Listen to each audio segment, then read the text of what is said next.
BJP অৱস্থাটো আমি যোৱাকালি দেখা পালো যি দলে অভিযোগ দি আছিল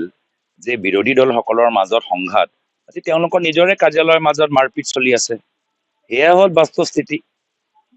আজি বিজেপি দলৰ মাজত যে সৰ্বানন্দ সোণোৱাল ডাঙৰীয়াক বাৰম্বাৰ যে ৰাজহুৱাভাৱে অপমানিত কৰা যায় দলীয় মঞ্চত অপমানিত কৰা যায় দলৰ প্ৰচাৰৰ ক্ষেত্ৰত অপমানিত কৰা যায় নিজৰ লোকসভা সমষ্টিত অপমানিত কৰা যায় আমাৰ সকলৰ মাজত আমাৰ চিন্তাবোৰ পৃথক হ'ব পাৰে কিন্তু আমিতো সদায় সন্মান সহকাৰে নিজৰ কথাবোৰ কৈ আছো ব্যক্তিগতভাৱেতো আমি কেতিয়াও কাকো কোৱা নাই কিন্তু হিমন্ত বিশ্ব শৰ্মা ডাঙৰীয়াটো ব্যক্তিগতভাৱে সৰ্বানন্দ সোণোৱাল ডাঙৰীয়াক অপমানিত কৰিছে যেতিয়া ক'লে যে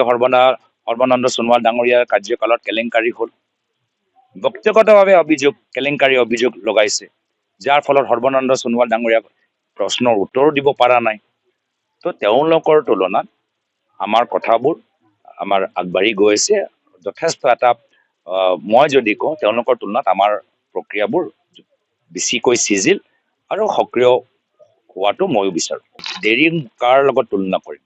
যদি বিজেপি আজি তাৰিখত নিজৰ আসনৰ বুজাবুজি যদি প্ৰকাশ কৰিলেহেঁতেন তেতিয়া ক'ব পাৰোঁ কি হয় মোৰ দেৰি হৈছে তেওঁলোকে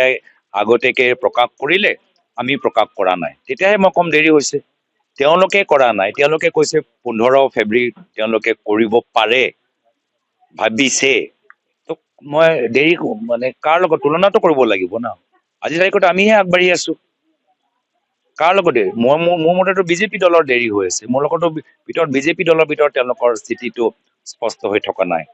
আজি অলপ দিন আগৰলৈকেতো মুখ্যমন্ত্ৰীৰ চেহেৰালৈ তেওঁলোকৰ স্থিতি স্পষ্ট নাছিল তেওঁলোকৰ দলৰ ভিতৰত হিমন্ত বিশ্ব শৰ্মা ডাঙৰীয়াক পুনৰবাৰ মুখ্যমন্ত্ৰী চেহেৰা হিচাপে নিবিচাৰে সেইকাৰণে অমিত শ্বাহ ডাঙৰীয়াৰ পৰা হিমন্ত বিশ্ব শৰ্মা ডাঙৰীয়াক কোৱাবলৈ বাধ্য যে তেখেতৰ নেতৃত্বতে হ'ব কিয় ক'ব লাগে কি যিহেতু তেওঁলোকৰ দলৰ মাজত এটা ব্যাপক চৰ্চা যে হিমন্ত বিশ্ব শৰ্মা ডাঙৰীয়া বিজেপি দলৰ বাবে আটাইতকৈ ডাঙৰ তেওঁলোকৰ দুৰ্বলতা তেওঁলোকৰ আৰু তেওঁলোকৰ পৰিবাৰৰ কেলেংকাৰী আটাইতকৈ ডাঙৰ তেওঁলোকৰ দুৰ্বলতা সেইকাৰণে মুখ্যমন্ত্ৰী চেহেৰালৈ প্ৰশ্ন যাৰ ফলত অমিত শ্বাহ ডাঙৰীয়াৰ পৰা এইখিনি কথা কোৱাবলৈ বাধ্য হৈছে হ'ব যিকোনো খবৰৰ বাবে যোগাযোগ কৰক আমাৰ এই নম্বৰত 9181 307 221